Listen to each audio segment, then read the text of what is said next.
같은데 쓰시겠습니까? 네, 그러겠습니다.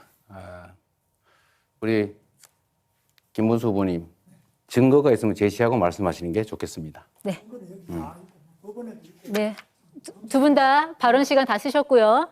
이준석 후보 7초 남았습니다. 쓰시겠습니까? 방금 전에 권영국 후보님 말씀하셨는데 아까 그냥 캐나다의 TFWP 프로그램도 말씀드렸고요. 한국에선 이미 폐지되었지만 산업연수생 프로그램도 있었습니다. 그렇기 때문에 ILO 컨벤션에 위배되지 않게.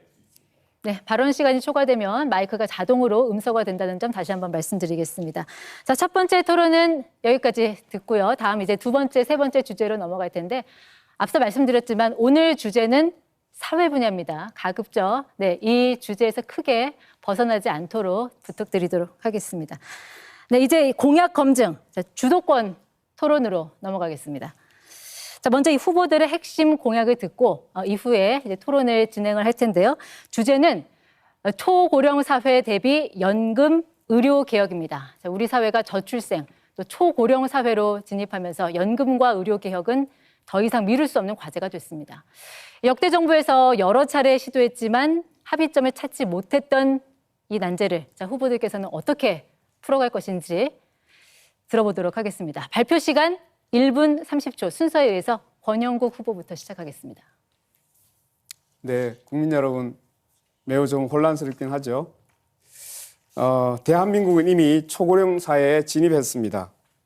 65세 이상 어르신이 1,000만 명을 넘어섰지만 아직도 많은 어르신들이 빈곤과 고립 속에 고통을 받고 있습니다. 이제 돈보다 생명이 우선하는 돌봄 복지국가 시대를 열겠습니다.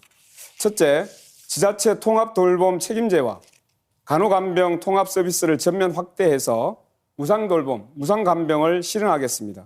둘째, 군복무 전 기간을 연금기간으로 인정하고 자녀 출산 시 출산육아 크레딧으로 자녀 한 명당 24개월의 연금기간을 인정하겠습니다.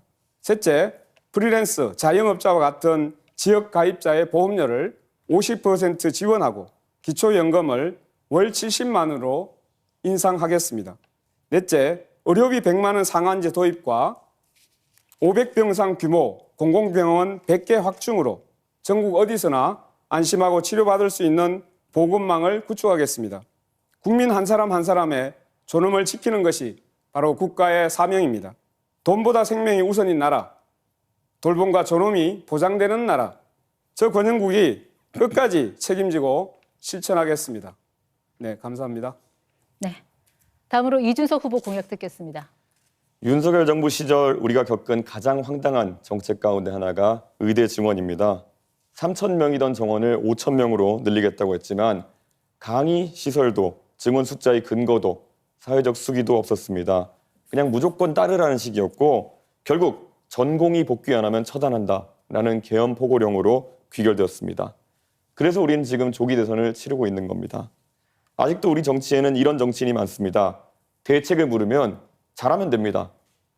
라는 말만 반복하고 비판하면 극단적이시군요. 하는 공격으로 덮으려 합니다. 무지성, 비과학, 비합리. 파란 옷을 입은 또 다른 계엄 세력입니다. 연금개혁도 마찬가지입니다.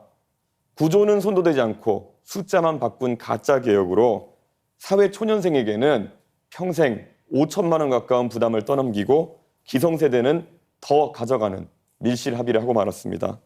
여기에 문제 제기했더니만은 세대 갈등을 조장한다면서 또 적반하장으로 나옵니다. 저는 이미 신연금과 구연금의 분리, 신뢰 회복을 통한 단계적 의료 개혁안을 제시한 바 있습니다. 우리 사회의 많은 개혁은 정치 개혁으로부터 출발합니다. 국민 여러분, 점진적인 개혁을 통해 대한민국을 한 단계 업그레이드 시키겠습니다. 저 이준석이 해내겠습니다. 네, 다음 이재명 후보 공약 발표 듣겠습니다.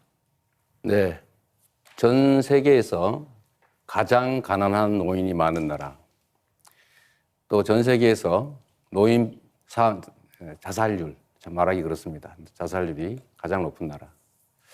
이런 노인 빈곤 문제를 반드시 해결해야 됩니다. 그런데 우리는 준비가 그렇게 충분하지 못했습니다.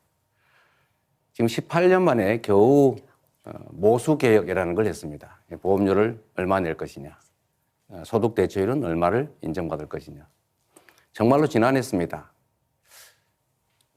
보험료를 4% 올려서 13%로 한다는 것까지는 대충 합의가 됐는데 소득 대체율을 놓고 50%냐 43이냐를 놓고 계속 싸웠습니다.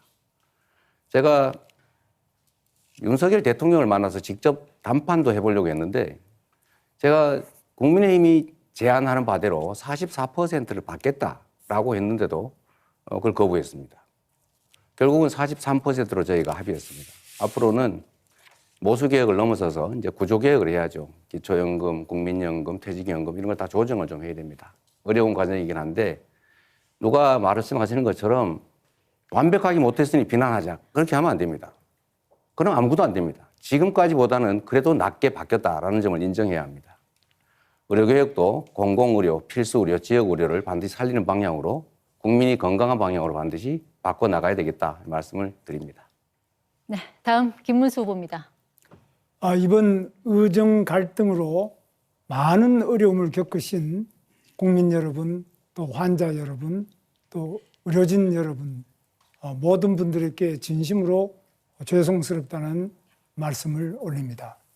정말 그동안 너무 고생이 많으셨고 여러 가지로 대화도 부족하고 대책이 제대로 되지 않아서 어려운 점이 있었는데 저는 의료 정책은 항상 현장 중심으로 또 원점에서 전면 재검토를 해서 완전히 새롭게 출발하도록 하겠습니다.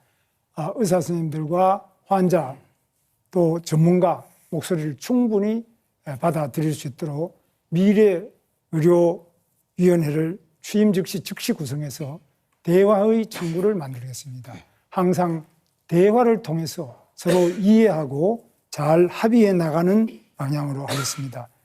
기존 의대 정원 방안은 물론 지역의료 필수 의료까지 과학적 근거와 사회적 합의에 기반해서 재검토를 하겠습니다. 그리고 두 번째로 국민연금 개혁이 문제가 있는데 청년의 반발이 큽니다. 2차 구조개혁을 즉시 착수하겠습니다.